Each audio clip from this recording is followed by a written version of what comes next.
Fabienne, elle n'a pas donné de pouvoir.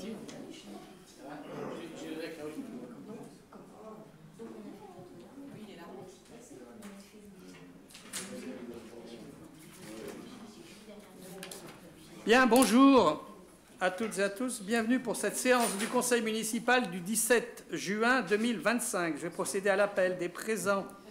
Marie-Madeleine Hug. Présent. Christophe Rambaud. Présent. Francine Feuzor. Présente. Moussa Osturk. Présent. Anne Pasco. Présente. Jamel Malgui. Présent. Michel Brandon. Présent. Atif Khalid, excusé, a donné pouvoir à Boubacar Ba.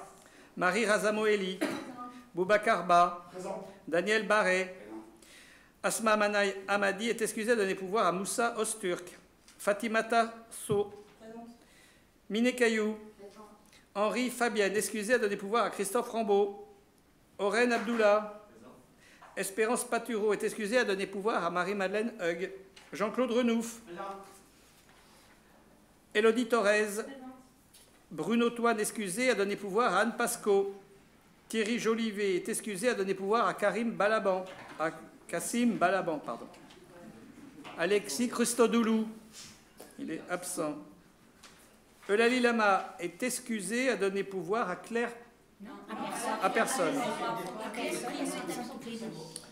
Eulalie Lama est excusé. Cyril Faure. Michel Perrier est excusé, a donné pouvoir à Cyril Faure. Patrick Gage. Farah Loiseau.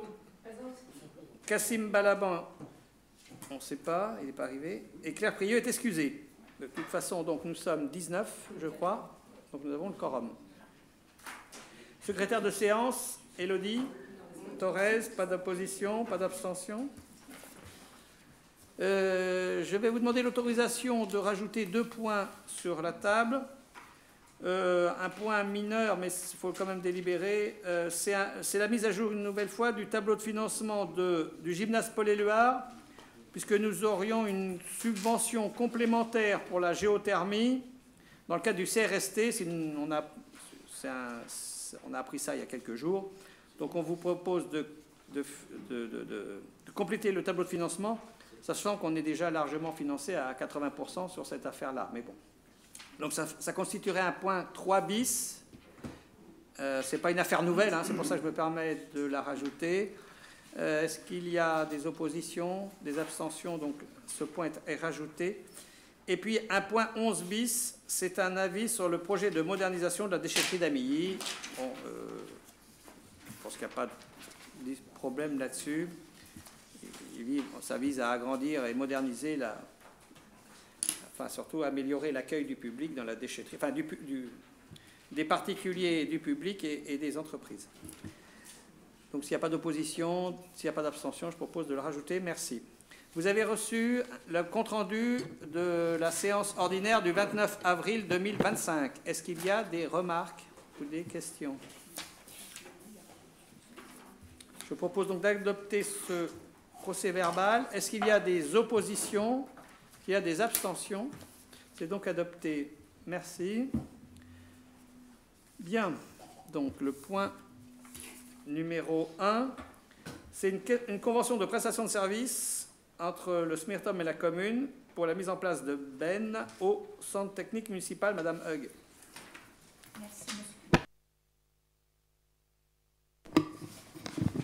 Merci, Monsieur le maire. En raison des difficultés rencontrées par les services techniques dans le cadre du tri des déchets collectés sur le domaine public et de la gestion de la propreté urbaine, mais également de la volonté de la mairie de Chalette-sur-Loing d'expérimenter un système de tri sélectif afin de n'apporter à l'UVE, unité de valorisation énergétique, que des ordures ménagères non recyclables. Le SMIRTOM et la mairie conviennent, dans le cadre d'une convention de prestation de services, de mettre en œuvre un dispositif expérimental visant à optimiser la gestion des déchets tout en respectant les enjeux environnementaux et économiques. La dite convention sera signée pour une durée d'1 an, renouvelable 3 fois par tacite reconduction. Voilà. Très bien. Bon, il s'agit d'essayer de progresser dans notre capacité à trier l'ensemble des déchets qu'on collecte sur la commune toute la journée. Toute l'année, ça représente des volumes assez importants. Donc pour éviter d'envoyer tout ça à l'incinération, on va créer les conditions d'améliorer notre tri. Est-ce qu'il y a des questions? Non. Donc je propose de voter cette convention. Est-ce qu'il y a des oppositions? Des abstentions? C'est donc adopté. Merci. Numéro 2, c'est la proposition de répartition des sièges au sein du Conseil communautaire de l'agglomération montargoise par accord local à compter du prochain renouvellement général des conseils municipaux en 2026. Chers collègues, je vous rappelle que conformément à l'article L. 5211-6-1 du Code général des collectivités territoriales, la communauté d'agglomération et les communes ont jusqu'au 31 août 2025 pour répartir les sièges des conseillers communautaires au sein de l'agglomération par un accord dit local. Cette nouvelle répartition s'appliquera à compter du prochain renouvellement général des conseils municipaux en mars 2026. Considérant la population municipale au 1er janvier 2025 et les dispositions réglementaires applicables, il est proposé de reconduire la répartition actuelle du conseil communautaire, à savoir Montargis 12 sièges, Amilly 10, Chalette 10, Villemandeur 6, Panne 4, Corquille 3, Sepoix 3, Chevillon 2, Saint-Maurice 1, Vimory 1, Paucourt 1, Solterre 1, Conflans 1, Lombreuil 1, Mormant-sur-Vernisson 1, soit 57 sièges. Les communes doivent adopter la répartition des sièges faisant l'objet de l'accord local en délibérant au plus tard le 31 août 2025. Cet accord local doit être adopté par la moitié des conseils municipaux regroupant les 2/3 de la population totale de l'EPCI ou par les 2/3 des conseils municipaux regroupant la moitié de cette population totale. Cette majorité doit également comprendre le conseil municipal de la commune dont la population est la plus nombreuse lorsque celle-ci est supérieure au quart de la population totale des communes membres. Ouais, c'est Montargis. La loi ne prévoit pas que le silence d'une commune signifie son accord tacite. Seules les délibérations explicitement favorables sont comptées pour vérifier les conditions de cette majorité. Il importe donc que les maires inscrivent ce point à l'ordre du jour de leur conseil municipal. Donc je vous demande d'approuver cette proposition de répartition des sièges qui s'appliquera à partir de mars 2026. Donc c'est la même répartition qu'actuellement qui est reproduite. Est-ce qu'il y a des questions? Donc je vous propose de voter cette répartition. Est-ce qu'il y a des oppositions? Des abstentions? C'est donc adopté. Merci. Délibération numéro 3. C'était une convention de groupement de commandes avec l'agglomération pour des travaux d'aménagement des rues Hector Berlioz et Charles Lecoq.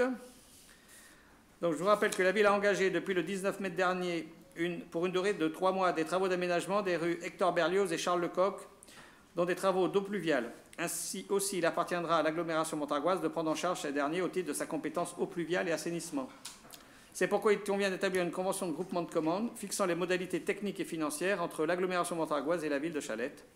À titre d'information, le montant total de l'opération est de 240 953 € hors taxes, dont une participation financière de l'agglomération montargoise estimée à 24 501 € hors taxes. Ça correspond à peu près au 10% du coût total pour les travaux d'assainissement. Je vous propose d'approuver cette convention de groupement de commandes avec l'agglo. Est-ce qu'il y a des oppositions? Des abstentions? C'est donc adopté. Merci. Bonjour. Donc Annie Fay, présente à 18h12. Merci. Alors la délibération 3 bis. Donc, les services de l'État ont sollicité dernièrement la ville pour une possibilité de financement supplémentaire de la géothermie du futur complexe sportif Paul-Éluard dans le cadre du contrat de relance de la transition écologique, CRTE. Aussi, il a été fait le choix de saisir cette opportunité pour s'assurer d'un taux maximum de financement à 80%. L'assiette des dépenses éligibles est estimée à 470 000 € hors taxes pour le recours à la géothermie, avec les soutiens de l'ADEME et du FEDER, les fonds européens. Donc, on vous propose de compléter donc, le tableau de financement que nous avions adopté il y a quelque temps, en rajoutant donc, le CRTE à hauteur de 80 000 €, soit 1,81% des dépenses totales. Ce qui ferait qu'avec l'ADEME, pour la géothermie, nous aurions 90 000 euros de l'ADEME, 205 995 euros du FEDER et 80 000 euros du CRTE. Voilà. Donc, ce qui fait qu'on aurait ce qui ferait un autofinancement de 38,47. Ça veut dire que le reste, ça serait des subventions. Voilà. Sachant que nous attendons toujours la réponse de l'Agence nationale des sports. Voilà. Bien, donc vous avez le tableau sous les yeux, je suppose, le nouveau tableau. Je vous propose de voter le mise à jour du plan de financement pour qu'on puisse le transmettre à nos financeurs. Oui, Monsieur Gage. Merci, Monsieur le maire. Juste une remarque. Le document présenté donc, anticipe déjà l'avenir, puisqu'on voit que les votes pour sont de 31. Le document qui est présenté. Donc, la mairie de Chalette est très compétente, mais de là à avoir des pouvoirs de prédiction de l'avenir, je ne crois pas encore. Vous parlez de quoi? Je n'ai pas compris. Sur le document construction du complexe sportif Paul Éluard, il y a déjà les votes pour qui sont inscrits. Ah, donc c'est coquille. Bravo. Bravo. Très bien. Je ne sais pas si c'est dans... Si tous les... C'est non, c'est... C'était un copier-coller. Je ne sais pas, je n'ai pas regardé sur les autres des livres. Très bien. Donc, on vous propose de voter. Est-ce qu'il y a des oppositions, des abstentions? Donc, en vote pour, je ne sais pas combien ça en fait. Merci. Délibération numéro 4. Alors, c'est le vote des subventions attribuées sans condition aux associations pour l'exercice 2025. Vous avez reçu les tableaux. Je ne vais pas tout reprendre. Donc, vous avez budget 2025, subventions sans condition. Le total du 20, administration communale, c'est l'aide aux associations, c'est l'aide au transport associatif. Alors, c'est une provision de 2 000 euros, puisqu'on donne dans le 0,20. Hein, vous verrez qu'il y en a d'autres ailleurs. Donc, 2 000 euros, puisqu'on donne on donne 400 euros par association, enfin par transport associatif sur justification. Ensuite, sur le 284, enseignement du premier degré, on a 2 915 euros. Sur les services communs, total du 30, culture, 12 200 euros. Donc on a les AEC, l'association des parents d'élèves, Autrement, les Tunisiens du Loiret, l'AMA, les Portugais, les collectifs immigrés, la GODI, PMC, les Castafiore, Ronda Typica. Et ces subventions intègrent le remboursement éventuellement du loyer qu'ils payent. Pour ceux qui nous l'ont demandé, évidemment. Service commun, mais toujours, là on est au 30, non, on est au service commun sport, on est à 35 205 euros. Il y a le karaté, le club cycliste vierzonais pour la course Paris-Chalette-Vierzon, les cyclo-randonneurs, Galaxy Share All-Star. Alors, eux, ça s'explique aussi parce qu'ils ont fait des gros déplacements. Ils sont allés concourir au Canada, où ils ont remporté une médaille. La gymnastique de détente, le judo club chalettois, la palme chalettoise, la blette chalettoise, la randonnée chalettoise, dont c'est le remboursement du loyer, le tennis club de Chalette, les palmeurs du Gâtinais, le modélisme naval, là aussi, pour l'essentiel, c'est les loyers et les fluides, hein. L'Union gymnique de Chalette et l'Union sportive des Tocs de Chalette. Au 420, donc c'est autres aides sociales, nous avons 54 870 donc nous avons différentes associations. Agir pour la Palestine, l'endométriose, la MAC, les marins. Alors là, c'est les associations d'anciens combattants, ils sont à 70 euros, comme depuis très nombreuses années, c'est assez symbolique. Donc les anciens marins, l'ANCAC, l'ARAC, le club des chiffres et des lecs, le collectif CHAM, l'UNRPA du Bourg et l'UNRPA de Vézines, c'est l'association des retraités. Donc là où, pour l'essentiel de la subvention, c'est le remboursement du loyer du local qu'on met à leur disposition. Femmes solidaires, la FNACA de Chalette, ça c'est les anciens combattants d'Algérie, la FNDRP, Fratercité. Donc là c'est pareil, on a une partie du loyer et de l'action sociale qui développe dans le quartier.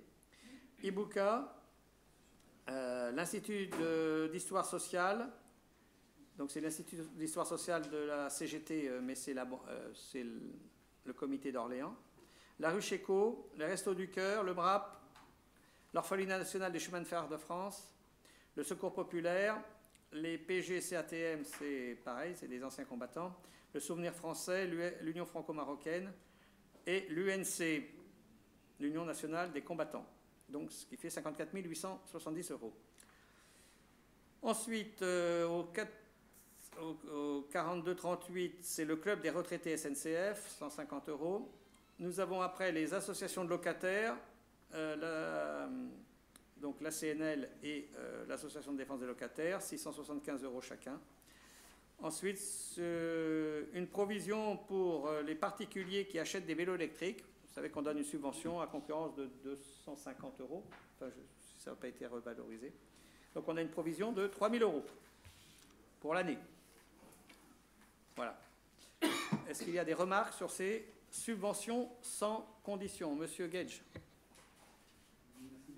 Juste une remarque de principe. Les associations d'anciens combattants ont un montant très faible de subventions. Alors peut-être qu'ils ne demandent pas plus, je ne sais pas. Mais par principe, je trouve que c'est un peu regrettable parce que ce sont quand même des gens qui se sont battus pour notre pays. Voilà. Donc sur le principe, je trouve un peu dommage qu'ils soient vraiment marginalisés au niveau des subventions. Oui, ils ne demandent pas plus. Hein, parce en fait, les deux associations d'anciens combattants actives, on va dire, c'est les anciens d'Algérie, où il y a encore des personnes vivantes. Voilà, donc c'est les PG-CATM d'un côté, la FNACA de l'autre. Les autres, on est vraiment dans le mémorial, quoi, hein, où il n'y a pas d'activité, particulière. Ils sont financés à travers l'ONAC nationalement, départementalement ils sont hébergés par l'ONAC, c'est avec l'UNC, enfin bon, c'est surtout pour... En fait, le but de l'association, c'est de montrer qu'ils existent, toujours.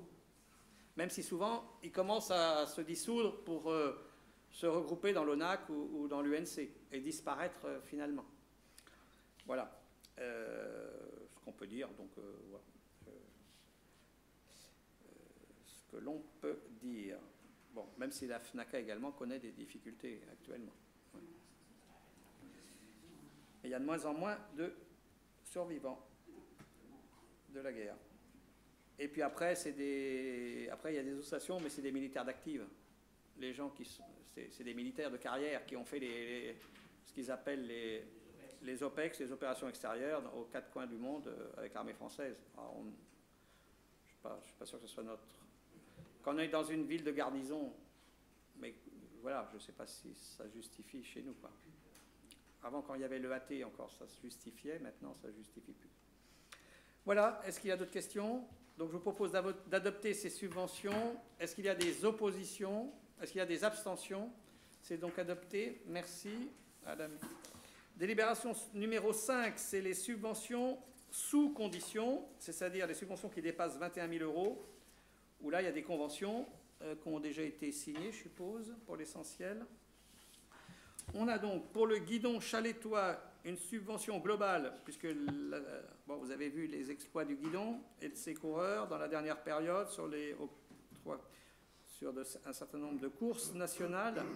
Donc le guidon chalétois, le club qui est en division 1 amateur, c'est 80 000 €.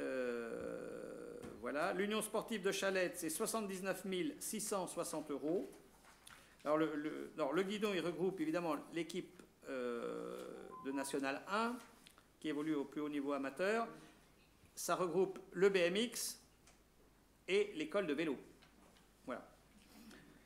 Et puis dedans, il y a une subvention exceptionnelle de 10 000 € pour le renouvellement de leur camion, qui est en même temps un atelier ambulant, quoi. 100 camions qui leur servent d'atelier pour réparer les vélos sur les courses, notamment les courses à plusieurs étapes. Ce camion, ils ne peuvent pas faire des courses à étapes s'il n'y a pas le camion. Bien. salue l'arrivée de M. Balaban. Perdu. M. Balaban, présent. Il arrive à 18h24.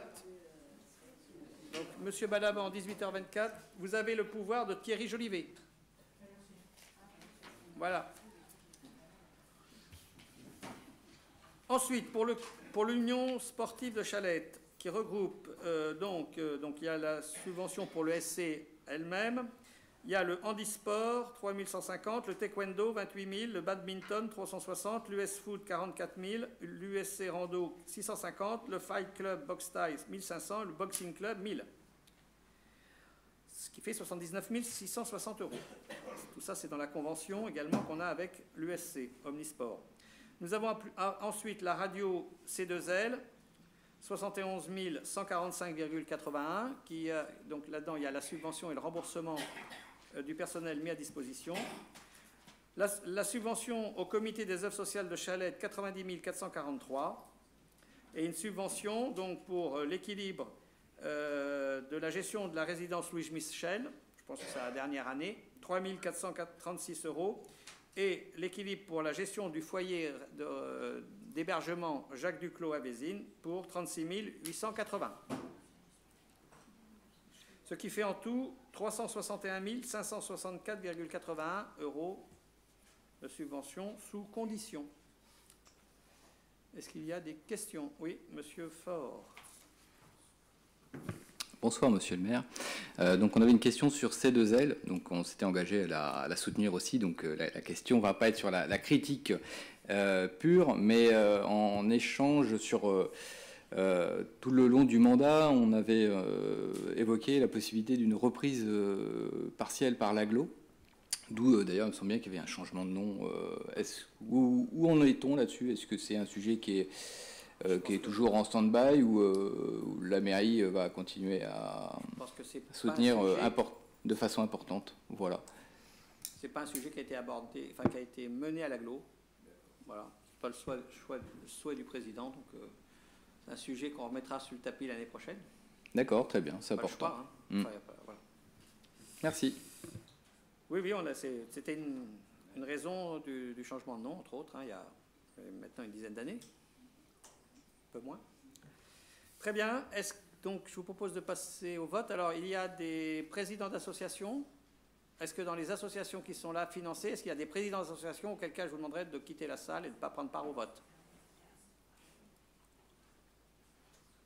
Si vous êtes dans l'exécutif de l'association, hein, président, secrétaire, trésorier. Si vous êtes simple membre de l'association, non. Mais c'est si vous êtes membre de l'exécutif de l'association. Bien, donc je vous propose de voter la subvention, les subventions qu'on inscrit au budget. Est-ce qu'il y a des oppositions, des abstentions? C'est donc adopté. Merci. Ils peuvent revenir. Bien, nous avons quelques délibres d'ordre budgétaire. C'est le compte de gestion, le compte administratif, l'affectation du résultat et le budget supplémentaire. Ça fait 4 grosses délibres.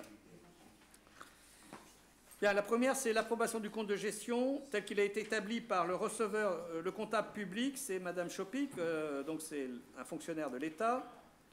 Pour l'exercice 2024, vous avez les tableaux sous les yeux. Nous avons donc le compte de gestion 2024. Tous ces chiffres, on va les reprendre dans le compte administratif, hein, donc je vous propose de ne pas les lire. Je peux vous dire simplement que la section d'investissement, donc, on constate un déficit de 809 771,91 et pour le section de fonctionnement, un excédent de 7 130 406,57 €. Alors tous ces chiffres, on va vous les expliquer avec le compte administratif. Je ne vous propose pas qu'on le fasse 2 fois. Donc je vous indique simplement que... Donc je vous dis simplement que le compte de gestion établi par le receveur est conforme au compte administratif. Donc on déclare que le compte de gestion du budget principal dressé pour l'exercice 2024 par le comptable public, visé et certifié conforme par l'ordonnateur, n'appelle ni observation ni réserve. Et on arrête les comptes 2024 au résultat de clôture suivant, c'est ce que j'ai rappelé tout à l'heure, le déficit de l'investissement et l'excédent du fonctionnement. Donc si vous voulez bien, on vote ce rapport de gestion et après on discutera de tous ces chiffres dans le compte administratif. Est-ce qu'il y a donc, pour l'approbation du compte de gestion, est-ce qu'il y a des oppositions? Est-ce qu'il y a des abstentions? Il est donc adopté. Merci. Le compte administratif donc de la commune pour l'exercice 2024. Je vais vous lire donc la note synthétique. L'article L 2121-31 du Code général des collectivités territoriales prévoit que le conseil municipal arrête le compte administratif qui lui est annuellement présenté par le maire. Le compte administratif constitue le dernier acte du cycle budgétaire après le débat sur les orientations budgétaires et le vote du budget primitif. Il doit être présenté et approuvé par l'Assemblée délibérante avant le 30 juin suivant l'année à laquelle il se rapporte, puis être transmis aux représentants de l'État avant le 15 juillet. Ce document en forme est une maquette officielle à laquelle il n'est pas possible de déroger, dresse le bilan de l'ensemble des dépenses et des recettes de la collectivité pour chacune des deux sections, fonctionnement et investissement, sur le dernier exercice budgétaire. Il constitue un arrêté des comptes de l'ordonnateur, alors que le compte de gestion retrace les comptes tenus par le comptable public.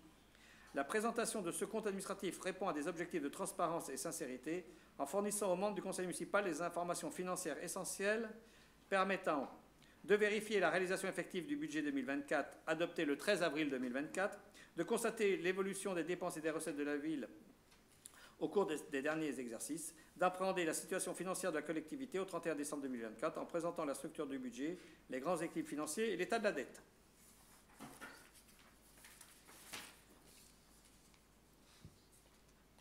Il est rappelé que les résultats du compte administratif 2024 sont concordants avec les résultats présentés par le comptable public dans son compte de gestion pour la même année. Donc, en investissement, les titres émis 2 750 261, vous avez ça sous les yeux. Mandat émis 3 142 682, ce qui fait un déficit de 392 420 pour l'exercice 2024. Pour le fonctionnement, on a un résultat de l'exercice recettes moins dépenses de 2 940 317,74. Ça, c'est le résultat de l'exécution budgétaire comptable de l'exercice 2024, soit un solde positif de 2 547 897. Il s'agit donc de résultats bruts en neutralisant les reports de l'année 2023. Après intégration des reports de l'exercice précédent, 2023, les résultats définitifs sont donc en investissement. Nous avions un résultat de clôture de l'exercice précédent de moins 417 351, auquel s'ajoutent les 392 000 de l'exercice passé, 2024, ce qui fait un déficit global avec le report de 809 771. En fonctionnement, nous avions un excédent de 4 190 088, résultat de l'exercice de 2 940, ce qui fait un excédent global de fonctionnement de 7 130 406. Donc si on soustrait le déficit de l'investissement à l'excédent du fonctionnement, on a un excédent brut de 6 320 634. L'exécution du budget 2024 s'est révélée inférieure aux prévisions, ce qui souligne les efforts de gestion du budget des services. L'inflation en moyenne annuelle de 2024 s'établit à 2%, après 2 années marquées par une forte inflation. 5,2 en 2022, 4,9 en 2023. Les recettes de fonctionnement de l'ordre de 26 459 000 ont progressé de 12% par rapport à l'année dernière, en grande partie grâce à l'évolution des excédents reportés de 2023. Les dépenses de fonctionnement restent stables par rapport à l'année 2023, plus 0,24, malgré une augmentation de presque 192% des cotisations d'assurance entre 2023 et 2024. Ceci est dû essentiellement à la baisse des dépenses relatives aux charges de gestion courante, des charges financières ainsi que des dépenses d'ordre. Concernant les recettes d'investissement, elles ont enregistré une baisse par rapport à l'année dernière. La ville n'a contacté aucun emprunt 2024 on n'a pas touché de subvention en 2024. D'investissement, je parle. Les dépenses totales d'investissement ont enregistré une diminution de 53%, due essentiellement au faible déficit d'investissement reporté, de l'ordre de 417 000. Les autres postes de dépenses ont baissé, notamment les opérations pour compte de tiers. Il en ressort un résultat excédentaire pour 2024 de l'ordre de 7 130 406. Après reprise en compte des restes à réaliser en investissement, le résultat net global 2024 est excédentaire de 5 616 838, permettant ainsi d'alimenter le financement du budget supplémentaire de la ville.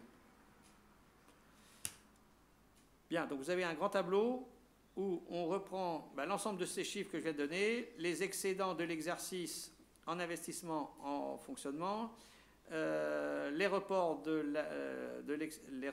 l'année précédente et l'ensemble des restes à réaliser à la fin de la dernière ligne, puisqu'on a en restes à réaliser qui sont intégrés au compte administratif 1 763 000 en 479 en dépenses et 1 059 683 en recettes, ce qui fait un résultat net de 5 616 838.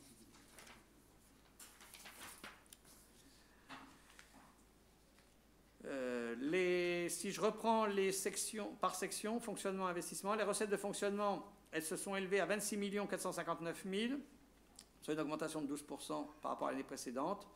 Donc vous avez dans un tableau l'évolution des recettes entre 2023 et 2024, les atténuations de charges, les produits des services, la fiscalité locale, les dotations et participations, les autres produits de gestion courante et les produits financiers et produits exceptionnels. L'opération d'ordre patrimonial et l'excédent de fonctionnement reporté, celui de 2022 qui a été reporté en 2023 et celui de 2023 reporté en 2024. Les structures des recettes de fonctionnement, vous les avez là. C'est des produits...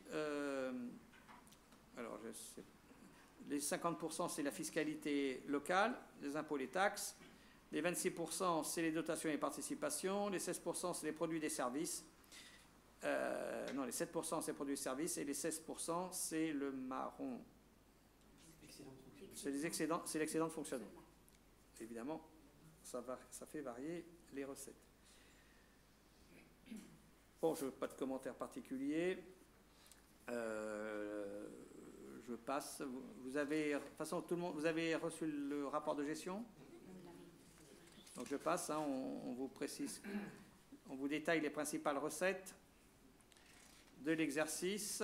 Je peux dire que la taxe foncière sur les propriétés bâties s'élève à 7 340 000, sur le non bâti 25 000 euros, et ce que l'on touche de taxe d'habitation, c'est 181 000 euros. Sur les autres recettes, le fonds de péréquation, donc ça c'est une péréquation horizontale entre les communes de l'agglo, nous touchons 232 367. Voilà, donc nous sommes bénéficiaires nets de cette contribution des autres communes de l'agglo. La taxe sur les publicités extérieures, c'est 85 878. La taxe sur l'électricité, 229 000. Elle a baissé évidemment puisque le prix de l'électricité a baissé. Les attributions de compensation, 3 millions, ça c'est pareil, le montant n'a pas changé depuis quasiment 20 ans. Et la DSC, elle est inchangée depuis un certain nombre d'années. Enfin, elle baisse légèrement. Concernant les dotations et participations, les compensations de l'État suite à la réforme de la fiscalité, vous voyez qu'on touche 833 000 euros de compensation de l'État. Le versement des compensations relatifs au filet de sécurité. Alors, nous avions touché en 2023 pour l'exercice 2022, ce qui explique aussi les 4 millions d'excédents en 2023. Nous avions touché un filet de sécurité de l'État de 917 000 euros au titre des exercices 21-22, où il y avait eu une explosion de prix des matières premières et de l'énergie en particulier. Évidemment. Et ce filet de sécurité, nous n'avons rien touché en 2024 pour 2023. Les dotations départementales, 71 000. Les participations de la CAF, 895 000. Vous voyez, c'est le contrat territorial global qu'on a avec la CAF maintenant sur la petite enfance, l'enfance, la jeunesse, et puis la parentalité, la famille, c'est presque 900 000 euros, c'est considérable. Mais en même temps, on a des obligations en contrepartie à réaliser. La DGF, elle s'élève à 4 372 000, une augmentation de 3%. L'excédent en 2024 par rapport à 2023. L'excédent d'exploitation, de 2024, on l'avait déjà dit l'année dernière, hein, je ne reviens pas dessus, c'est des chiffres dont on a débattu déjà l'an dernier lorsqu'on a adopté le budget primitif. Les autres postes de recettes n'appellent pas de remarques particulières. Les dépenses, maintenant, elles s'élèvent à 19 328 000. Elles sont stables. Les charges à caractère général, 4 644 000. Les dépenses de personnel, on est à 12 818 000. Les autres charges de gestion courante, 834 000. Les charges financières, 301 000. Elles baissent de 10%, puisqu'on n'a pas fait d'emprunt sur l'exercice. Les charges exceptionnelles et les dotations provisions. Les opérations d'ordre, c'est les dotations aux amortissements qu'on fait chaque année. Donc ça, c'est des dépenses. Donc vous voyez que les charges de personnel, c'est 66% des dépenses de fonctionnement. Les dépenses du personnel, c'est 66%, 12 818 000. On a subi, parce qu'on a développé un certain nombre de services, hein, et des services qu'on a développés dans les années 22-23 et qui sont en année pleine en 2024. Je pense centre de santé, piscine, un certain nombre d'actions aussi au niveau de la famille ou de l'enfance ou de la petite enfance. Les charges à caractère général, bon, je passe, hein, c'est tout ce qui nous sert à exécuter les services publics. Hein. Soit en direct, on achète, on réalise nous-mêmes en régie le service, ou c'est des prestations de services lorsqu'on fait appel à des entreprises ou à des partenaires extérieurs. En investissement, je passe. En investissement 2024, c'était une petite année en investissement, vous le voyez bien, hein, par rapport à 2023. Voilà. En recettes d'investissement. En dépenses d'investissement, je les cherche. Dépenses d'investissement, remboursement du capital de la dette, 1 million, c'est à peu près stable. Les immobilisations corporelles, 512. Les immobilisations en cours, 1 291 000. C'est vrai qu'évidemment, on a moins investi en 2024.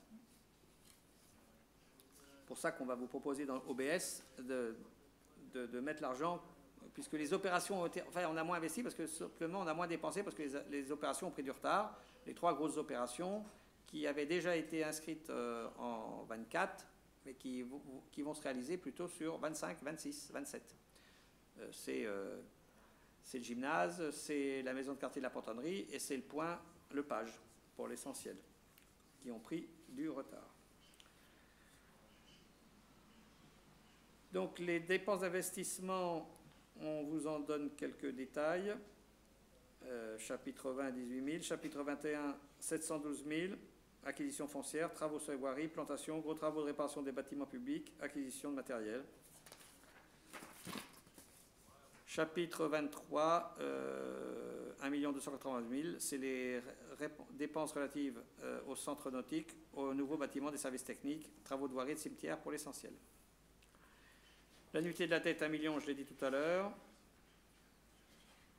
Et le solde d'exécution. Voilà. La dette, on vous fait un tableau avec l'état de la dette. OK, donc on a un stock de dette de 11 203 000 au 31 décembre, avec des emprunts qui vont se terminer en 25 et en 27. Voilà, les autres sont beaucoup plus lointains.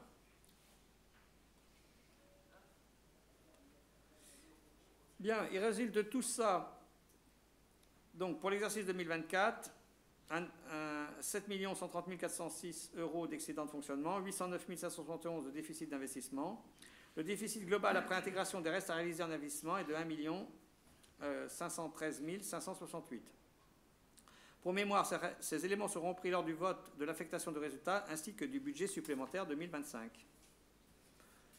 Donc après, j'aurai donc la délibération, enfin je laisserai la présidence de l'Assemblée pour la délibération, où nous allons reprendre dans un tableau que vous avez, je pense, sous les yeux, l'ensemble des reports et des comptes de l'exercice 2024. Donc, avant de laisser la présidence à M. Renouf, qui est le doyen de l'Assemblée, est-ce qu'il y a des questions et des interventions? Bon, ça a été vu en commission générale il y a 10 jours. Ça a été il y a 8 jours, on a abordé toutes ces questions.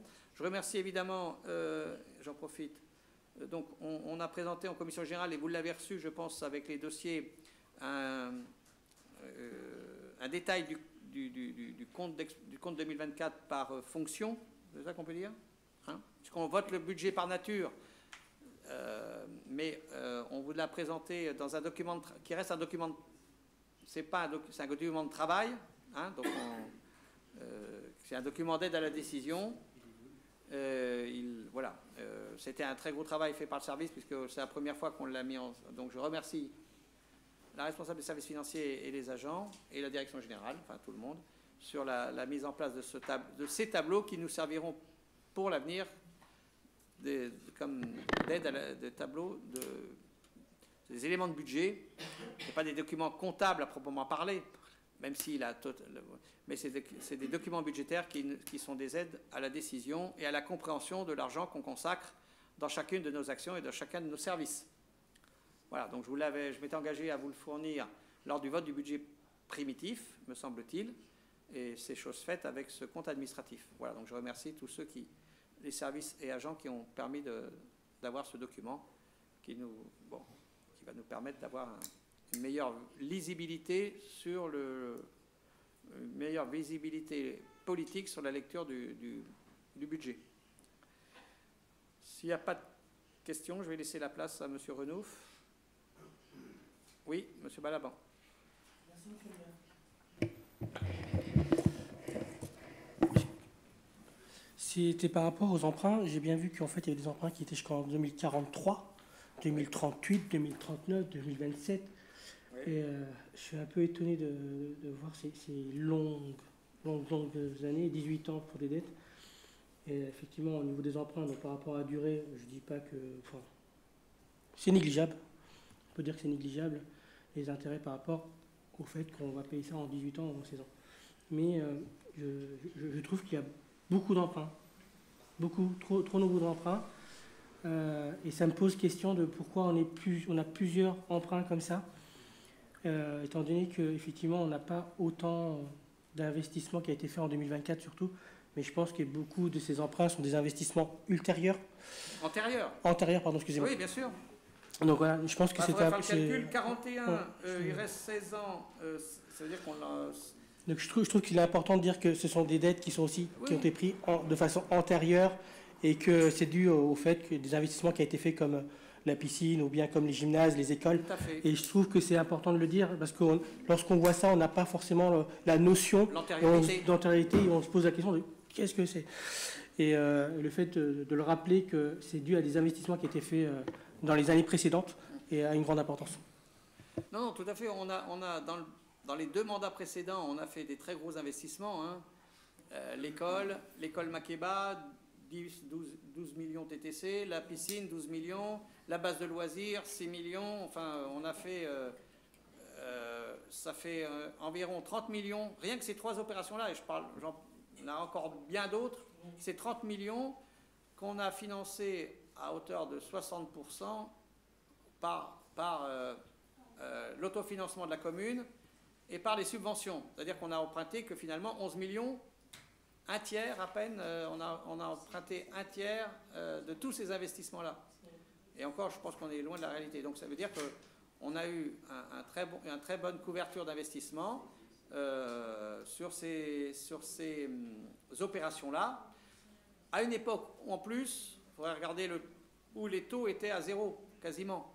On empruntait à l'époque, les taux de la Banque centrale étaient même négatifs.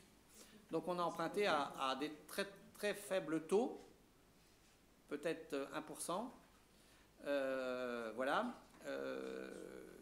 Et je voulais dire quoi d'autre? Non, un taux de couverture par rapport aux investissements qui était très, très élevé, hein, puisqu'on est finalement, par rapport à la masse des investissements qu'on a fait dans les 10 dernières années, on a un stock de dette de 11 millions, ce qui est très peu, finalement. Mais il faut le rappeler, effectivement, que ça correspond à des investissements passés importants.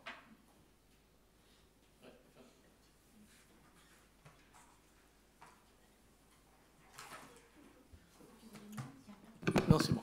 Ouais, juste pour compléter les propos de M. Balaban, il faut regarder le total de la dette. Comme l'a dit M. le maire, le stock de la dette, dans la strate de population qui est celle de la ville de Chaët, vous regarderez au nombre d'habitants, on est sur un niveau plutôt bas, inférieur.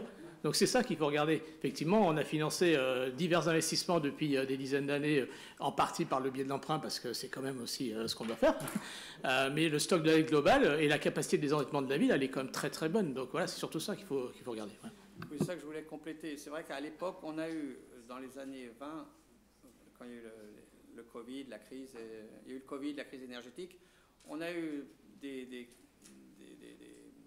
banques, des offres aussi intéressantes à des très faibles taux sur 25 ans. Donc on s'est dit autant allonger une partie de la dette, parce qu'on investit dans une école, c'est pour beaucoup plus que 25 ans. Bon, même si dans 25 ans, il faudra faire sans doute des travaux. Mais donc voilà, on allonge aussi la durée de remboursement pour que ce qui va des équipements, des investissements, donc des équipements qui vont bénéficier à 2 générations, que ça soit étalé sur 2 générations, par exemple. Voilà. Voilà, c'est aussi l'explication des délais 38, c'est qu'on a eu des opportunités d'emprunter sur des durées longues à des très faibles taux. Voilà.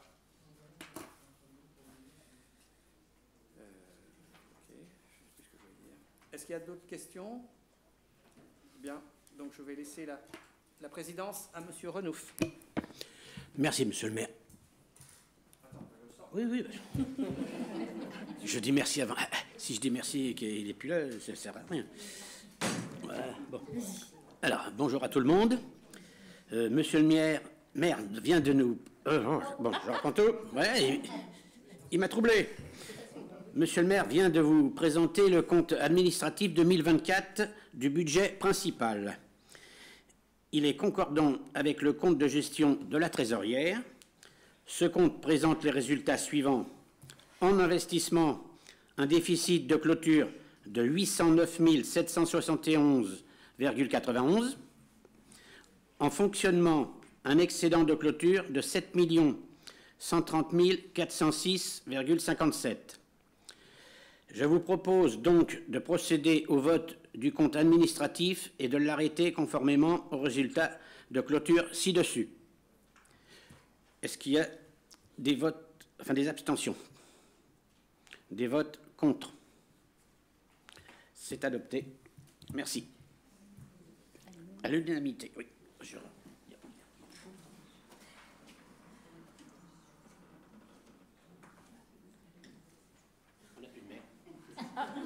On l'a perdu.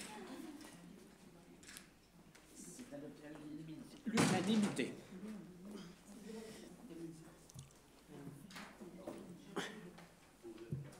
Oui,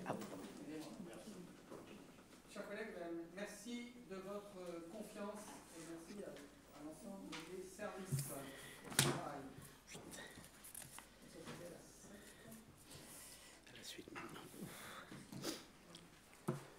Délibération numéro 8, budget principal, l'affectation du résultat. Donc le compte administratif 2024 du budget principal fait apparaître un excédent de recettes en fonctionnement d'un montant de 7 130 406.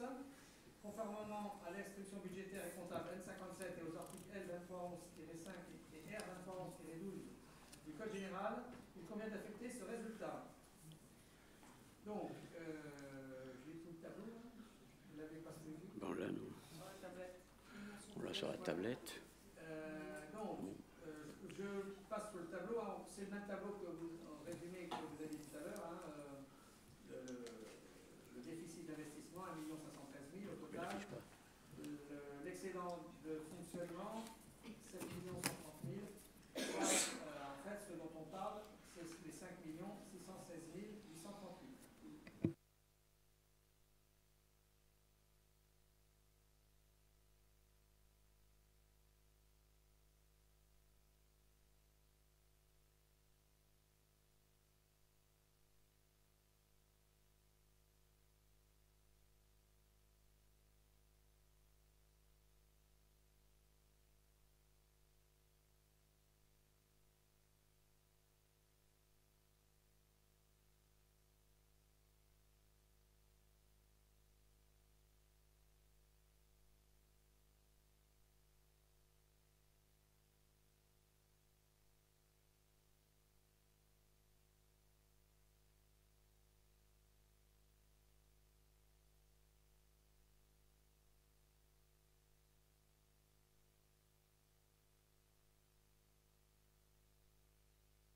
services techniques, on rajoute 180 000 euros pour des compléments de travaux pour les tennis couverts et les tennis non couverts, puisqu'on avait mis 60, on rajoute 100 000 euros sur les tennis. C'est des gros travaux. On va faire 200 000 euros de travaux sur les tennis couverts, sur les tennis non couverts. On avait fait l'équivalent il y a une quinzaine d'années. On va être tranquille comme ça pour les tennis pendant une quinzaine d'années, j'espère. Pour les services techniques, 52 967 euros de dépenses nouvelles. C'est des volets à Barbus à Moineau, l'isolation de la partie supérieure du gymnase Jean Zay, la mise en conformité de la maison des associations, l'isolation phonique de la maison des associations, etc. 230 000 euros de travaux et installations de voirie, 43 000 euros pour des achats de véhicules roulants et de matériel divers pour les écoles. Vous avez le détail des restes à réaliser pour 1 million qui s'élève à 1 763 000. Les restes à réaliser, c'est des reports des exercices passés. Généralement le dernier, mais ça peut remonter à 2 ou 3 exercices. Donc c'est des travaux qui ont été inscrits au budget, mais qui ne sont pas réalisés ou pas terminés. Il reste donc des sommes, il reste ce qu'on appelle des restes à réaliser. Voilà. Les recettes, pareil, c'est des subventions dont on a eu des notifications, mais dont on aura le versement que lorsque les travaux sont réalisés en tout ou partie.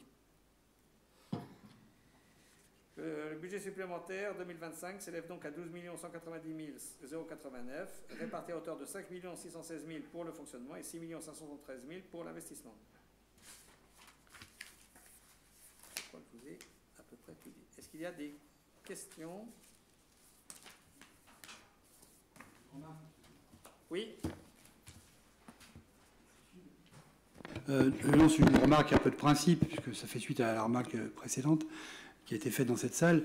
Est-ce qu'il ne serait pas opportun pour la suite d'utiliser une partie de ces excédents? Bon, là, je vois bien que les excédents sont affectés, donc on ne va pas revenir dessus maintenant, mais pour la réduction des crédits à long terme, parce que ces crédits sur plus de 10 ans engagent l'avenir de la commune pour un bien-être aujourd'hui, on est bien d'accord. Mais c'est vrai qu'une partie des excédents aurait pu servir à réduire, peut-être, ça semblait opportun, ces dettes à long terme, vous voyez. Par rapport à la dette que j'ai oublié de vous dire, c'est que ce sont 98% de notre dette, c'est une dette à taux fixe. Donc, contrairement à des communes qui, dans le passé, avaient fait des dettes à taux variable, et ils l'ont bien regretté, on a une dette à taux fixe à 98%, donc ça ne bougera pas, et avec des taux très très bas pour les emprunts qu'on a fait dans la période 20-23. Donc, rembourser des dettes, des emprunts qui ne coûtent rien, alors que demain, on risque d'être obligé de réemprunter pour financer le gymnase. En fait, c'est de l'argent qu'on a mis de côté, finalement. C'est de l'argent les excédents, c'est des faux excédents. C'est de l'argent capitalisé par la ville pour faire face à des investissements qu'on avait anticipés, mais qui ont pris du retard. Nos 3 gros investissements, on a 7 millions, on a en gros 7 millions d'investissements qui sont partis. Le gymnase, le Page, la maison de quartier. C'est plus de 7 millions d'investissements qui sont dans les tuyaux. On a de l'argent de côté, on a des excédents, c'est parce qu'on a mis de l'argent de côté justement pour financer ces investissements sans alourdir l'endettement. Donc les arbitrages, on les ajuste évidemment année après année en fonction de l'évolution des dépenses et du montant réel des investissements. Mais l'arbitrage qu'on peut faire aujourd'hui sur la dette, je ne le sens pas très bien parce qu'on a des taux longs avec des taux très faibles. Demain, si on doit on rembourse ça, qu'on doit emprunter dans 2 ans pour financer nos investissements à venir, à des taux qu'on maîtrise, qui sont aujourd'hui à plus de 3%, on va perdre de l'argent. Voilà. Si on était dans une période, s'il n'y avait pas d'investissement à faire, on pourrait effectivement se dire on rembourse. Il n'y a pas de raison. Mais compte tenu des investissements qu'on a en tête, tous, autant garder ces emprunts qui ne coûtent rien, en gros. Voilà. Mais qui gonflent artificiellement aussi l'excédent, quelque part. Voilà ce que je peux dire comme ça, spontanément, je n'ai pas en direct sur cette question d'investissement. Et c'est surtout que c'est une dette à taux fixe, avec des taux fixes très bas. Dans le contexte économique national aujourd'hui, international, on ne sait pas à quel taux seront les emprunts demain. Alors en ce moment, il n'y a pas en ce moment, malheureusement, l'investissement des collectivités et des ménages et des entreprises est très très bas. Vous voyez bien, dans l'immobilier, il n'y a plus aucune opération nouvelle, dans le neuf. Donc forcément, les emprunts, il y a du stock d'emprunts, enfin les banques ne savent plus quoi faire de l'argent. Mais si ça repart, ça peut vite regrimper. Espérons que ça repartira. Ok, donc je ne sais plus où on en était. On est au vote du budget. J'ai détaillé. S'il n'y a plus de remarques, je vous propose de passer au vote. Donc est-ce qu'il y a des oppositions? Est-ce qu'il y a des abstentions? Donc 3. Merci. C'est donc adopté. Alors, délibération maintenant numéro 10, c'est ça? Les tarifs de la taxe locale sur la publicité. Monsieur Osturk. Oui, merci Monsieur le maire. Depuis 2008, la taxe locale sur la publicité extérieure frappe les dispositifs publicitaires, les anciennes et pré-enseignes existants sur la commune. Les tarifs maximaux de la taxe, régis par les articles L454-58 à L454-62 du Code des impositions sur les biens et services, sont relevés tous les ans dans une proportion égale au taux de croissance de l'indice des prix à la consommation hors tabac de la pénultième année. Le ministère de l'Intérieur a fixé les nouveaux tarifs applicables en 2026, servant de référence à la détermination de la TLPE sur la base d'un indice de plus 1,80%. Pour permettre l'application de ces nouveaux tarifs sur la commune à partir de 2026, il est nécessaire de délibérer pour établir les tarifs de la TLPE sur les supports publicitaires visés aux articles L454-39 à L454-49 du Code des impositions sur les biens et services. Vous avez les types de supports publicitaires avec les nouveaux tarifs pour 2026. Je ne vais pas les répondre, vous avez le tableau. Il est précisé que les modalités de recouvrement de la taxe et les exonérations prévues dans la délibération de 2009 restent inchangées. Voilà, monsieur le maire. Bien, est-ce qu'il y a des questions? C'est une actualisation quasi automatique. Donc je vous propose de voter l'actualisation de ces tarifs. Est-ce qu'il y a des oppositions, des abstentions? C'est donc adopté, merci. Délibération numéro 11, bilan des sessions, échanges et acquisitions 2024, monsieur Osturk.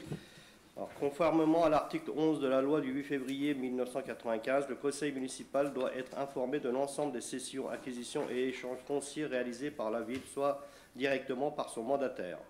Un bilan et un rapport doivent être joints au compte administratif de l'exercice budgétaire concerné. Donc vous avez le tableau... Oui, vous avez vu, ce n'est pas des grosses opérations. C'est des alignements, voilà, de quelques mètres carrés. Et la cession du local commercial à Vézing, qui est l'ancienne poste. Et le local de l'ancienne poste. Voilà. Est-ce qu'il y a des questions? Bien, je vous propose de... je ne sais pas s'il faut les... Il n'y a pas de vote, je vous demande de prendre acte de cette communication. Merci. Alors, délibération 11 bis, donc c'est une délibération que vous avez accepté de rajouter. Il s'agit du projet de modernisation de la déchetterie d'Amilly, monsieur Rambaud. Oui, donc le SMIRTOM qui a déposé un dossier de demande d'enregistrement pour la modernisation de la déchetterie auprès de la préfecture, déchetterie d'Amilly, au titre des installations classées pour la protection de l'environnement. C'est dans ce cadre que le conseil municipal est appelé à donner son avis sur le projet. Une consultation du public est donc également prévue du 18 juin au 15 juillet 2025 à la mairie d'Amilly et sur le site internet de l'État dans le département. Le projet, tout le monde connaît la déchetterie d'Amilly, c'est pas trop la peine de la présenter. Le projet est situé sur une emprise foncière de 1,6 hectare, propriété de l'agglomération montargoise, avec convention de mise à disposition au SMIRTOM. Le projet est soumis à la réglementation ICPE et IOTA, notamment ce qui concerne le volume des déchets stockés, avec un volume autorisé de 6 tonnes pour les déchets dangereux et de 2370 m3 pour les déchets non dangereux. Et bien sûr, la gestion des eaux pluviales sur le site. Donc les objectifs du projet, c'est améliorer la sécurité et l'accès au site des usagers et du personnel. Pour ceux qui vont à Amilly, vous avez vu comment c'est compliqué le fonctionnement de cette déchetterie. L'intégration des aménagements et équipements nécessaires à la valorisation et au réemploi. Et enfin, l'optimisation du fonctionnement général. Donc le projet de la future déchetterie, donc c'est avec une démolition préalable du quai existant, toute la partie qui vous emmène sur le hall, la création de 2 zones distinctes avec une plateforme haute de 2,45 m, une plateforme basse également pour les dépôts déchets par les usagers dans les bennes, avec des garde-corps, avec des accès pour les camions d'exploitation qui récupèrent les déchets via une voie spécifique. Également une plateforme basse destinée pour les camions, aux manipulations des bennes et accès aux aires et aux hangars pour les déchets verts, les gravats, avec des accès spécifiques créés, un peu comme celle de Corquilleroy si vous allez à Corquilleroy, avec un site clôturé à 2 mètres sur tout le périmètre du site, avec une entrée-sortie contrôlée par portail coulissant et carte d'accès.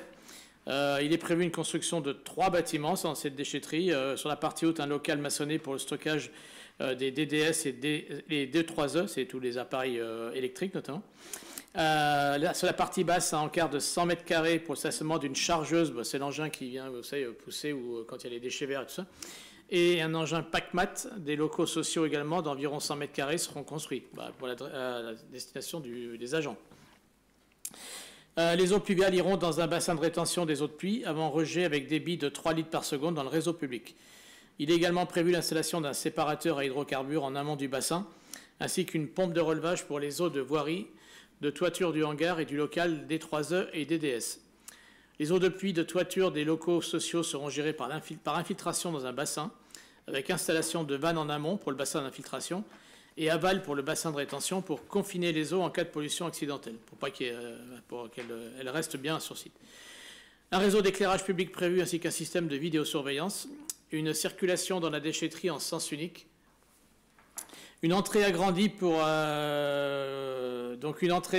les particuliers et une pour les professionnels comme la Corquilleroy, avec 2 voies d'accès, et une obligation pour tous les professionnels de passage sur le pont bascule en entrée et en sortie. Il est prévu également un accès sud pour les agents et le service de secours. Accès sud, c'est sur la route de Beaucourt. Donc il est précisé que 2 demandes d'aménagement ont été sollicitées dans le cadre du projet concernant le désenfumage et la collecte des eaux pluviales. L'accès, ça sera un principe de... Je peux faire passer un document qui vous montre éventuellement le plan d'accès de la future déchetterie, mais c'est un peu le principe de Corquilleroy où il y aura beaucoup plus de place et plus le goulot d'étranglement qu'on connaît à Milly, c'est pour éviter ça absolument. Voilà. Il y aura un sens de circulation où on fera tout le tour de la déchetterie. Bien. Ah, ça coûte cher, hein. Pratique pour la vie des usagers. Est-ce qu'il y a des questions sur cette modernisation? En fait, on la met à peu près aux mêmes normes que celle du CM108, quoi. Voilà, qui fonctionne, qui est moins grand, celle-là sera beaucoup plus grande, mais bon, celle du CM108 est très pratique aussi. Est-ce qu'il y a donc je vous propose d'émettre un avis favorable à ces travaux de modernisation. Est-ce qu'il y a des oppositions, des abstentions? C'est donc adopté à l'unanimité. Merci. Délibération numéro 12, la tarification des prestations de la base de loisirs. Monsieur Rambaud. Oui, merci Monsieur le maire. La base de loisirs du lac voit l'affluence augmenter chaque année, notamment en termes de visiteurs sur le site de la base de voile, et je pense que vous êtes tous bien informés de ce qui s'y passe. Et afin de continuer à attirer la population encore plus nombreuse, le service des sports en charge du développement et de l'animation du site, lors de la période estivale, souhaite proposer aux usagers une nouvelle prestation, ainsi qu'une offre de tarifs combinés pour permettre aux visiteurs de pratiquer plusieurs activités avec un tarif réduit. Et cette nouvelle discipline avec initiation, c'est le tir à l'arc, que vous avez peut-être vu ce week-end lors du festival. Et vendredi, samedi, il y avait une initiation tir à l'arc qui se passera à droite quand on rentre dans l'enceinte de la base de voile. Donc le service des sports possède le matériel afin de dispenser d'initiation au tir à l'arc. Cette activité était proposée par un ancien agent de la ville aux écoles. Depuis son départ, l'activité n'avait pas pu être mise en place. Donc cette année, un emplacement sécurisé est aménagé, donc je viens de le dire, afin d'offrir aux usagers 3 pas de tir à l'arc à une distance qui varie de 5 à 10 mètres. Et cette offre d'activité sera encadrée par un ETAPS, donc une personne vacataire ou un agent de service des sports, parce que les agents de service des sports vont se former aussi sur cette sur cette nouvelle discipline. En offre combinée, donc afin de développer les activités et privilégier les accueils collectifs de mineurs, dans l'objectif que plus d'enfants aient accès à nos prestations, Un tarif référentiel existe déjà pour 2 séances d'activité encadrée, 250 € au lieu de 300 €. Très souvent, pendant qu'un groupe d'enfants est sur l'eau avec un éducateur sportif, un autre est en attente. Donc maintenant, un tarif référentiel, ces jeunes pourront alors bénéficier d'une séance d'initiation au tir à l'arc. Au regard des prix appliqués dans les structures, notamment de bord de mer ou par des sites qui proposent ce que nous, on va proposer, il est proposé de retenir les tarifs suivants. Donc vous avez reçu, je pense, la grille. Je vais m'attarder uniquement sur le tir à l'arc, le reste, c'est ce qui existe déjà. Donc l'initiation tir à l'arc qui va être en place dès après le vote du conseil municipal. Pour les particuliers, à partir de 6 ans et jusqu'à 16 ans, donc 5 € de l'heure. Au-dessus de 16 ans, 8 € de l'heure. Pour les groupes, groupes encadrés bien sûr de mineurs, 100 € pour 12 personnes, et c'est une séance encadrée d'1 heure et demie. À chaque fois, on est bien d'accord que vous soyez groupe ou individuel, il y a la personne qui est là avec vous. On n'est pas sur une discipline, on fait ça tout seul. Pour les offres combinées, donc offre famille, là on a pris l'exemple de 2 adultes et 2 enfants. Vous souhaitez faire 1 heure de pédalo, on rajoute 1 heure de tir à l'arc, ça fait un coût de 35 € pour une famille. Sachant que les pédalos, vous savez, ils sont jamais inoccupés, dès qu'ils arrivent, ils repartent. Ils n'auront pas le temps de repos. Offre accueil collectif des mineurs, donc également pour les groupes, donc 12 personnes en activité nautique encadrée. Le groupe pourra faire également initiation tir à l'arc pour un tarif de 200 €. Et là, on a déjà des demandes pour cet été.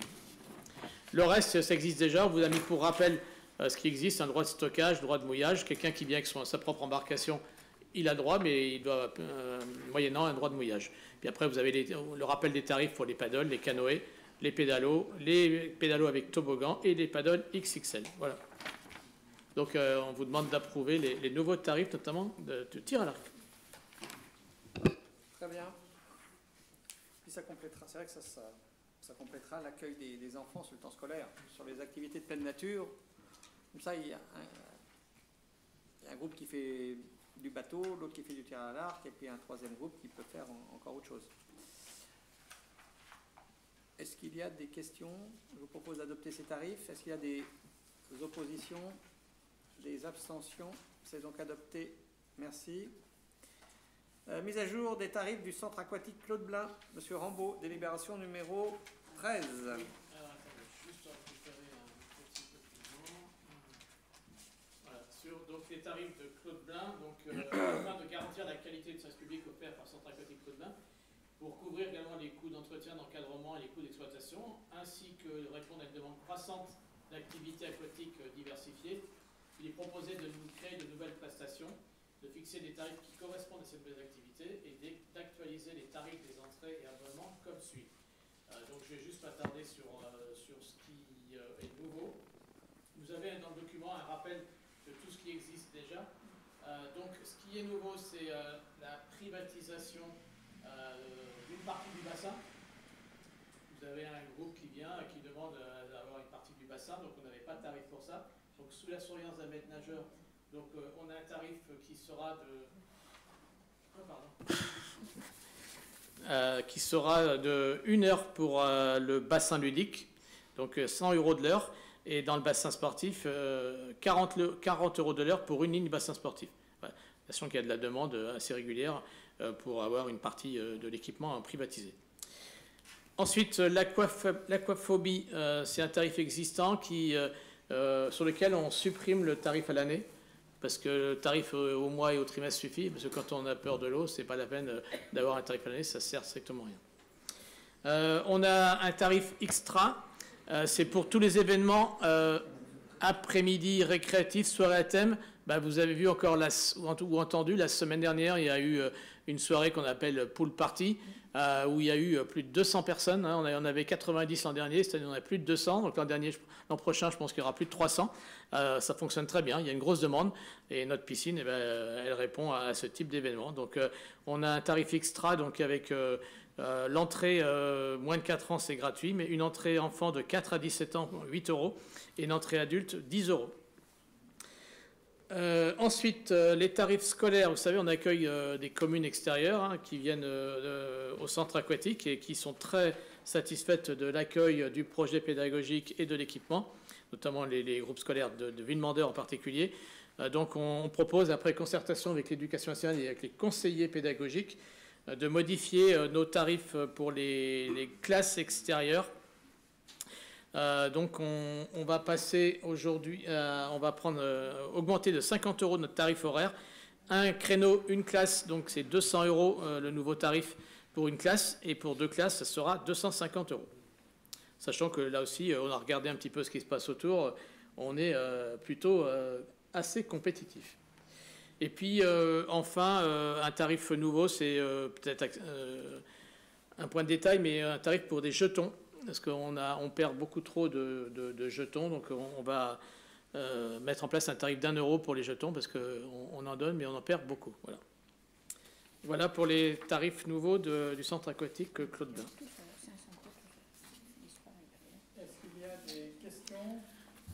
Je peux juste préciser, peut-être qu'il y a des questions là-dessus, hein. La fréquentation du centre aquatique est croissante, mais régulièrement croissante, hein. Sur l'année 2024, on a eu quand même 65 000 entrées hors scolaire, ça veut dire hors école, hors collège, hors lycée.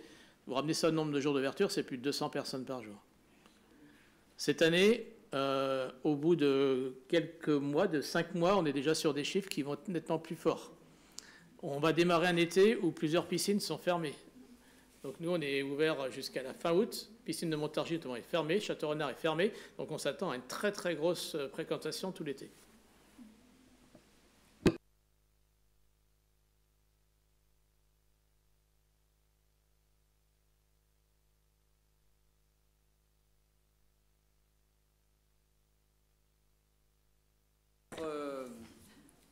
Voilà, c'est le centre aquatique dans la base de loisirs, autour de la base de loisirs. Je pense que va devenir un élément de référence à la fois pour la pratique de la natation dans le milieu scolaire, mais aussi en termes de loisirs, détente, loisirs. Je crois que c'est voilà. Et dans ce monde-là actuel, on a bien besoin de se détendre et de passer quelques quarts d'heure sympathiques dans un tel établissement, dans un tel équipement. Voilà, donc je ne doute pas qu'il aura un grand succès.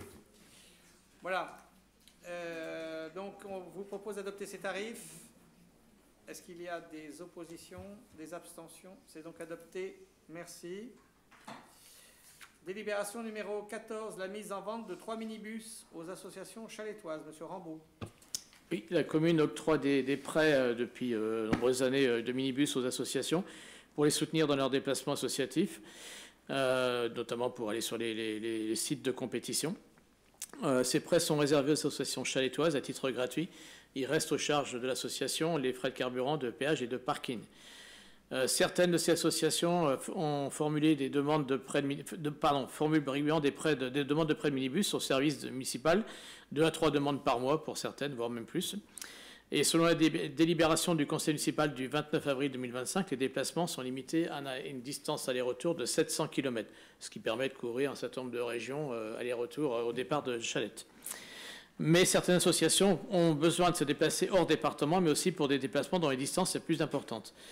Donc, afin d'avoir une autonomie sans restriction géographique ou kilométrique, ces associations ont formulé à la commune leur souhait d'acquérir des minibus. Et donc, il y a 2 associations qui ont sollicité la ville. Et il est proposé, après réflexion, de vendre 3 minibus du parc municipal aux associations suivantes. Donc, le minibus numéro 2, immatriculé, je ne vous donne pas la matriculation, ce n'est pas très grave. Minibus numéro 2, qui a 180 000 km, il sera vendu 6 000 € au guidon chalétois.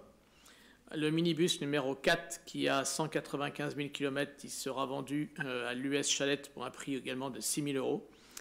Et le minibus numéro 5, qui a 185 000 km au compteur, sera vendu à l'US Chalette aussi pour 6 000 €. L'US Chalette, il y en a un qui est pour la section foot et un pour la section taekwondo. Donc les contrôles techniques des 3 véhicules seront réalisés avant les ventes et qui sont prévus pour septembre. Et pour avoir échangé la semaine dernière avec les responsables des associations, tout est calé et le mode de fonctionnement leur convient tout à fait. 2 éléments. Un, Je répète, nous, on n'est pas une entreprise de location de véhicules, hein. Ce n'est pas notre métier, et on prêtant des bus ou des véhicules à des associations, on engage lourdement notre responsabilité. On le fait avec les services municipaux, c'est déjà pas mal. Deuxièmement, de nombreuses associations ou clubs trouvent le moyen d'acheter des minibus actuellement par des régies de publicité. C'est la publicité qui paye le minibus. Alors le minibus est couvert de publicité. Pour avoir étudié cette affaire-là il y a quelques années, on se rend compte que en termes de collecte de publicité, c'est considérable. Ça paye 3 fois le bus ou 4 fois le bus. Et le problème, c'est que ça assèche la capacité des sponsors à financer les clubs pour l'activité du club. Une fois qu'un sponsor, une entreprise quelconque, a mis l'argent dans le minibus, elle ne le donne pas ailleurs pour faire autre chose dans l'association sportive. Et je peux vous dire qu'à l'arrivée, ça coûte très cher. Enfin, voilà. Et la collecte de cette publicité pour financer les minibus, on en voit quelques-uns, hein, je ne sais pas s'il y en a encore beaucoup dans l'agglo, mais il y a quelques associations qui en ont. Je peux vous dire qu'en termes de collecte de publicité, ça représente chaque année beaucoup de publicité, enfin beaucoup d'argent de la publicité collectée pour financer le minibus. Donc je pense que pour les associations chaletoises, c'est mieux qu'on leur mette à disposition ces minibus à un coût raisonnable et qu'elles conservent leur capacité de collecte de subventions auprès des entreprises pour l'activité de l'association. Voilà, un complément que je n'avais pas évoqué dans nos discussions passées. Est-ce qu'il y a des questions sur ces minibus? Donc c'est 3, il nous reste pour les services municipaux 3 minibus, hein, donc pour nos déplacements dans l'agglo et dans le département, et pour les activités quotidiennes de nos services, c'est largement suffisant. Et le reste, ça sera le régime général d'aide au déplacement des associations, en général. Voilà. Donc je vous propose donc de voter cette délibération. Est-ce qu'il y a des oppositions? Est-ce qu'il y a des abstentions? C'est donc adopté à l'unanimité, merci. Délibération numéro 15, subvention au guidon chaletois pour un transport associatif. Oui, donc depuis de nombreuses années, la ville dont participe une fois par an aux frais de transport collectif des associations.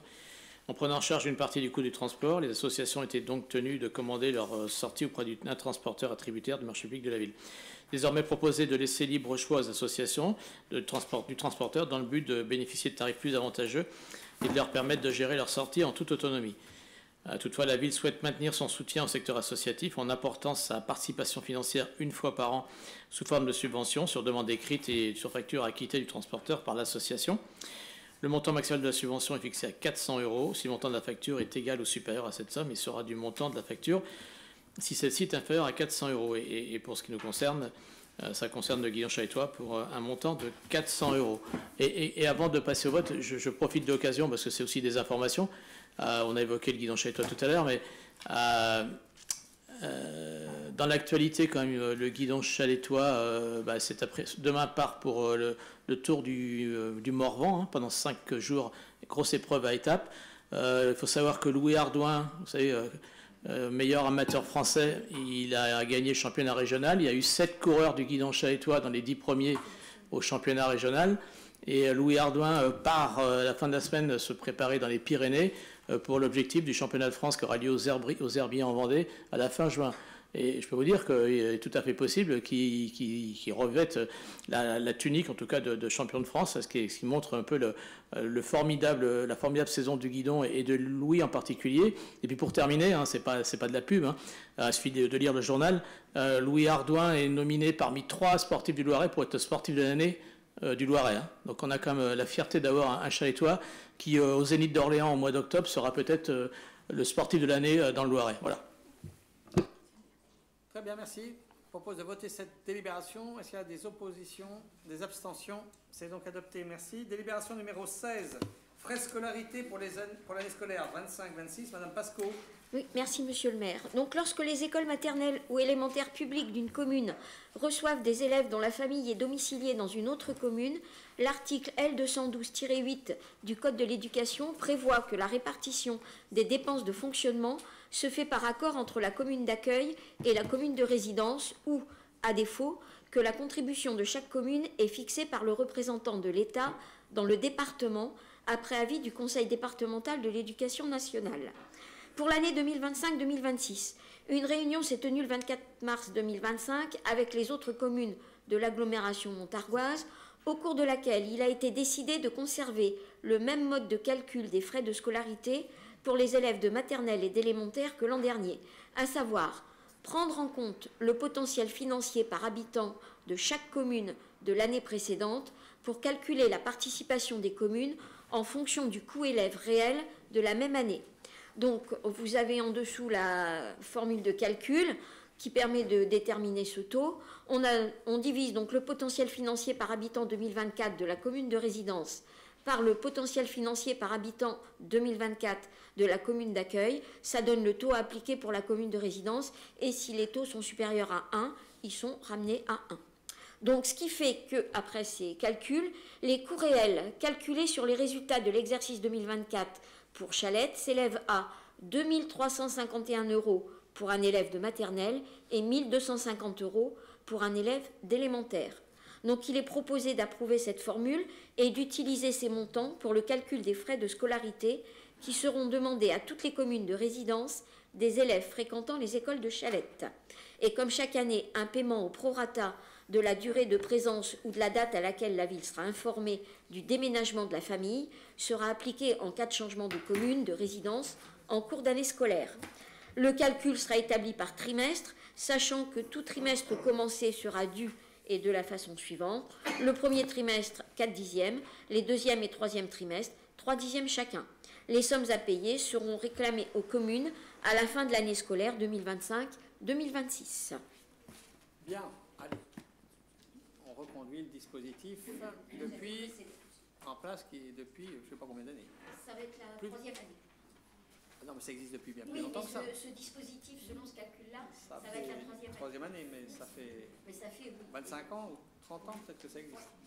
Bien, est-ce qu'il y a des oppositions, des abstentions? C'est donc adopté, merci. Délibération 17, création d'un emploi permanent d'assistant de prévention et autorisation de recrutement d'un contractuel, Madame Hug. Merci, Monsieur le maire. Au terme de l'article du Code général de la fonction publique, les emplois de chaque collectivité ou d'établissement sont créés par l'organe délibérant de la collectivité ou de l'établissement. Ainsi, il appartient à l'Assemblée délibérante de déterminer l'effectif des emplois à temps complet et temps non complet nécessaires au fonctionnement des services. Afin de renforcer le service sécurité et santé au travail, la ville de Chalette-sur-Loing souhaite créer un emploi permanent de rédacteur territorial à temps complet pour exercer les fonctions d'assistant de prévention au sein du service santé et sécurité au travail. Comme moi, je crois qu'on vous l'a déjà annoncé, M. Voulana nous quitte, on le regrette, mais donc aujourd'hui, il faut qu'on le remplace. Et comme il était à 50% sur ce temps avec Thierry Collard, et que Mme Audet reprend ses missions de PMR à temps complet, donc notre nouvel agent sera à temps complet sur ces missions-là, puisqu'il partageait avec Mme Audet 50% et 50%. Donc aujourd'hui, ce sera un emploi à 100% pour la nouvelle personne qui sera recrutée. Donc c'est soit, on fait une offre d'emploi pour un emploi titulaire, mais si on n'arrive pas à recruter un titulaire, on demande aussi l'autorisation de créer un recrutement de contractuels, comme on en fait régulièrement quand on n'arrive pas à trouver des titulaires. Cet emploi Donc cet emploi pourrait être pourvu par un fonctionnaire de catégorie B et de la filière administrative du cadre d'emploi de rédacteur. Donc c'est la même chose qu'on fait pratiquement à tous les conseils. Donc, au regard de ces éléments, il est donc proposé au conseil municipal de créer un emploi permanent à temps complet de catégorie B de la filière administrative du cadre d'emploi des rédacteurs au grade de rédacteur pour exercer les fonctions d'assistant de prévention au sein du service santé et sécurité au travail, et dans l'hypothèse du recrutement infructueux d'un fonctionnaire et en raison des besoins du service ou de la nature des fonctions, d'autoriser Monsieur le maire à recruter éventuellement un contractuel sur le fondement de l'article L332-8 du Code général de la fonction publique. Voilà, pour une durée de 3 ans renouvelable pour une autre durée de 3 ans. Tous les autres, c'est les mêmes critères habituels. C'est la même délibération qu'on fait que d'habitude, sur les conditions de recrutement en cas si c'est un contractuel. Est-ce qu'il y a des questions sur ce poste? On vous l'a expliqué. Hein. Plusieurs fois déjà. C'est une réaffectation au sein du service avec des modifications de quantité de travail sur ces différents postes. Est-ce qu'il y a des oppositions, des abstentions? C'est donc adopté, merci. Mise à jour du tableau des effectifs, délibération numéro 18, Madame Hug. Il y a lieu de modifier le tableau des effectifs comme suit pour permettre de nommer des agents promus à l'avancement de grade et ou à la promotion interne ou ayant réussi un concours et pour permettre le recrutement d'un nouvel agent.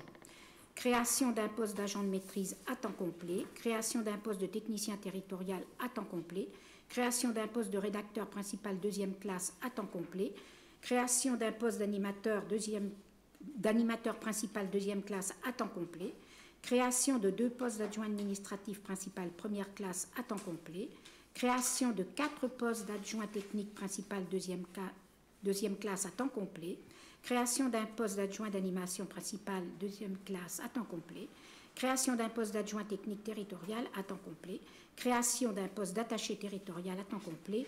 La création d'un poste d'attaché territorial, c'est un de nos agents qui a obtenu son concours d'attaché, donc qui sera nommé à son titre, à son grade. Voilà. Et les autres, c'est des évolutions de carrière, mais c'est des agents qui sont présents déjà dans la commune. Très bien. Voilà. Donc je vous propose de voter cette mise à jour. Est-ce qu'il y a des oppositions, des abstentions? C'est donc adopté. Merci. Le compte rendu de délégation d'attribution au maire. Vous avez la liste des marchés, et ces décisions marchés qui ont été prises. Est-ce qu'il y a des questions? On vous demande de prendre acte de cette communication. C'est ça, il n'y a pas de vote. Eh bien, écoutez, cette séance du conseil municipal est terminée. Le prochain conseil municipal sera au mois de septembre. Écoutez, ce sera en septembre, fin août, début septembre, je ne sais pas. Hein. Donc je vous remercie. Écoutez, normalement, nous n'aurons plus de conseil municipal avant les congés d'été. Je sais qu'un certain nombre déjà commencent à partir en congé. Voilà. Donc merci à toutes et à tous pour ce travail tout au long de cette année scolaire, finalement, au sein des services. Vous voyez que le mois de juin est chargé. Voilà, on a lancé nos activités, toutes les activités d'été. C'est un gros dispositif, je tiens à le souligner. Alors merci d'avance tous les services qui sont impliqués et tous les élus qui pourront être présents sur ces dispositifs tout au long de l'été. Ça fait toujours plaisir aux agents de voir passer les élus. Voilà, on a lancé les VCPI, donc ça veut dire quoi? La vie culturelle en pied d'immeuble. On a commencé donc fin mai. On a déjà eu deux VCPI. Le 3e est vendredi. Ce vendredi à la Pontonnerie. Voilà, ça se passe toujours bien en lien avec la fête de l'école généralement. Donc le vendredi après-midi, en fin d'après-midi sur la place Camus. Et puis la guinguette, toutes les activités au lac démarrent. Hein, ça a démarré avec la fête de Chalette ce week-end où il y a eu un très grand succès populaire, même si la République du Centre n'en a rien dit à ce jour. On verra ce que dira l'éclaireur demain. En tout cas, un très grand succès populaire. La formule vendredi et samedi semble bien marcher. Voilà, comme ça le dimanche, tout le monde se repose.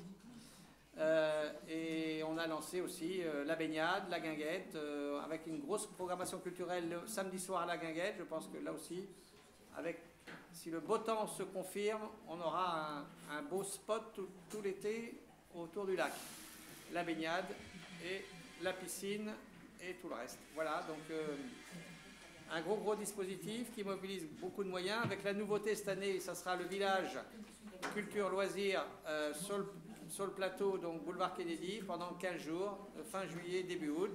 Là aussi, un gros dispositif qui permettra aussi à chacun de passer ou continuer des vacances dans de bonnes conditions, avec des activités de détente, de loisirs, de culture, et voilà, intergénérationnelles, multiculturelles. Voilà, donc merci à toutes et à tous pour le travail fait au sein de vos commissions et merci d'avance à tous les services pour leur engagement tout au long de l'été. Voilà. Et bonnes vacances pour ceux qui en prendront.